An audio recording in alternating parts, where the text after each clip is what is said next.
یہ کبھی گوارا کر ہی نہیں سکتا کہ اس کے مردے بھائی کا وہ گوشت کھائے.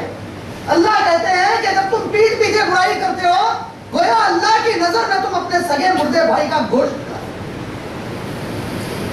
اللہ کے نبی کریم صلی اللہ علیہ وسلم جب طواف الوداع، اللہ کے نبی صلی اللہ علیہ وسلم ایک ہی حج کیے، وہ ایک حج جو اللہ کے نبی نے کیا اس میں وداعی کا طواف کر رہے ہیں. وداعی کا طواف کرتے ہوئے اپنے بازو والے صحابی غالباً عبداللہ بن مسعود رضی اللہ تعالیٰ عنہ یا ایک اور معتبر صحابی جس کا نام میرے ذہن میں فی الوقت نہیں ہے، ایک معتبر صحابی ان کے ساتھ طواف کر رہے ہیں. پلٹ کر پوچھا ذرا مجھے بتاؤ اس